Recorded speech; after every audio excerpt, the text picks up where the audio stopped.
Smart Ideas avec Matteo Gabon, bonjour. Bonjour. Bienvenue, vous êtes le cofondateur de Climato Sportif. C'est une association créée l'an dernier avec Amélie Claire et Younes Nézar. Et avec quelle idée? C'est quoi Climato Sportif? Eh bien, l'idée, c'est tout simplement d'utiliser le sport comme cheval de Troie pour parler de sujets à la fois sociétaux et environnementaux.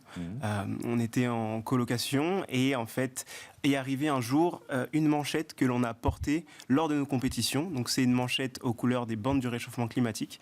En fait, c'est un graphique qui a été fait par Ed Hawkins, donc un scientifique, et ça montre l'évolution des températures. Et donc sur les dernières années, on voit très bien sur le graphique, ça fait vraiment sens. C'est de plus en plus rouge, quoi. C'est ça, exactement. Ouais. C'est rouge et donc ça veut dire que le climat, la température augmente et qu'il fait plus chaud et donc il y a un risque. Donc vous avez commencé par diffuser cette manchette, l'idée auprès du plus grand nombre de sportifs, c'est ça, pour qu'ils portent le message?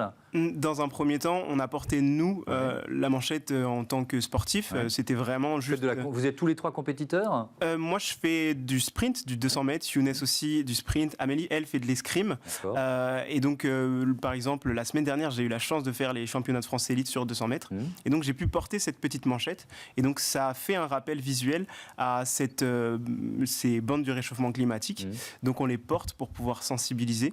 Et à la suite de ça, on a aussi fait donc une charte. Oui, alors une charte, c'est quoi? Une sorte d'engagement que les sportifs peuvent signer, c'est ça? C'est ça. Cette charte, en fait, elle a pour vocation de sensibiliser, que ce soit un professionnel du sport ou un amateur, un sportif du dimanche.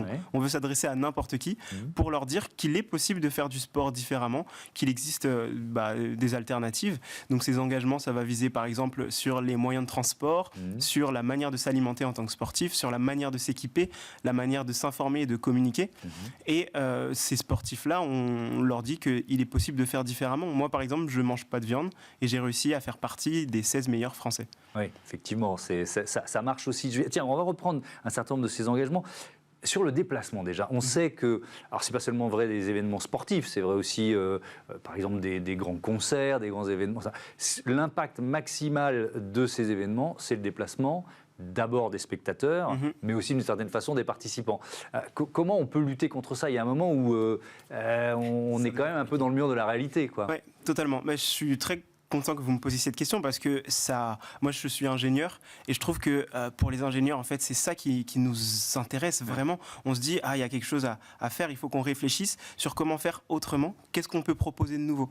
Donc là il y a des milliards d'idées qui fusent.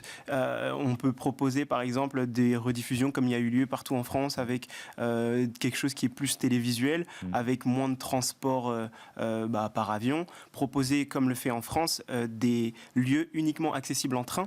Je trouve ça un petit peu dommage que finalement les transports ne soient pas gratuits, ce qui avait été au début proposé, que tous les transports en commun soient gratuits. Finalement, ce n'est pas le cas, donc c'est un petit peu dommage.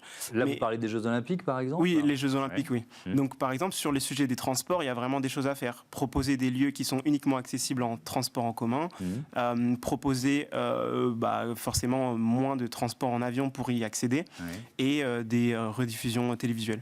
Et sur l'équipement, tiens, parce que quand on est sportif du dimanche ou de haut niveau, l'équipement c'est quelque chose d'important. Est-ce qu'on peut tenir l'engagement de l'équipement durable, de peut-être la seconde main et être tout aussi efficace d'une certaine façon Alors là, ça va dépendre aussi de si on pratique un sport de manière très intensive. En tant que professionnel, souvent on a des dotations, on a donc comme des cadeaux pour pouvoir faire de la publicité pour la marque.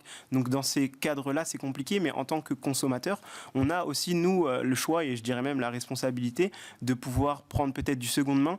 J'ai envie de citer la recyclerie sportive qui est un lieu génial où on peut trouver des tonnes et des tonnes d'équipements sportifs de très bonne qualité et qui nous permettent de faire du sport à haute performance. Et puis ensuite, les équipements éthiques qui, eux, réfléchissent à faire peut-être Made in France, Made in Europe avec des équipements recyclés et qui nous permettent donc de faire du sport de manière plus responsable. Merci beaucoup Matteo Gabon et bon vent à Climato Sportif. Voilà, c'est la fin de ce numéro de Smart Impact. Merci à toutes et à tous de votre fidélité à la chaîne des audacieuses et des audacieux. Salut, à demain.